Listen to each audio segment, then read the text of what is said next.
एक बार भगवान शंकर पृथ्वीवासियों पर कुपित हो गए और माता पार्वती को साक्षी मानकर संकल्प किया कि जब तक पृथ्वीवासी नहीं सुधरेंगे तब तक वे शंख नहीं बजाएंगे।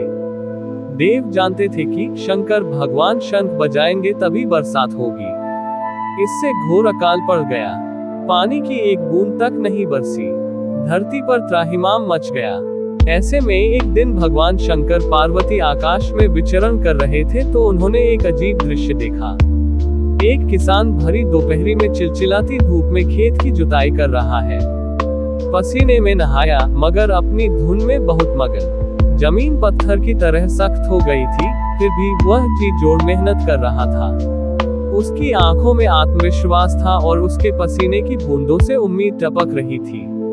भोलेनाथ व पार्वती बदले हुए वेश में आकाश से नीचे उतरे और उससे कहा, अरे भाई, तू क्यों बेकार कष्ट उठा रहा है? सूखी बंजर धरती में केवल पसीने बहाने से ही खेती नहीं होती।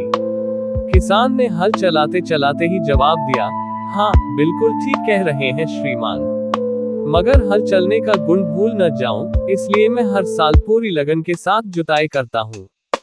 जुताई करना भूल गया तो केवल वर्षा से खेती हो सकेगी क्या? मेहनत का अपना ही परम आनंद है।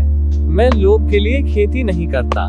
किसान की बात सुनकर महादेव को भी लगा कि मैं भी तो परम आनंद की अनुभूति के लिए ही शंख बजाता हूँ। मुझे भी शंख बजाए 1 बरस बीत गए, कहीं शंख बजाना भूल तो नहीं गया। उन्होंने तुरंत अपनी झोली से शंख निकाला और जोर से फूंका।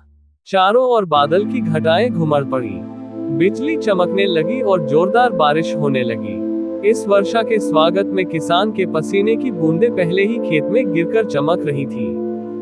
दोस्तों, कई बार हम परिस्थितियों के कारण या फिर भावनाओं में बहकर कुछ ऐसे फैसले कर देते हैं जिससे हमारा कर्म प्रभावित होता है, पर हमारा जो काम है उसे अपनी पूरी निष्ठा से बिना किसी लोभ लालच के करना चाहिए। इसी में परम सुख है।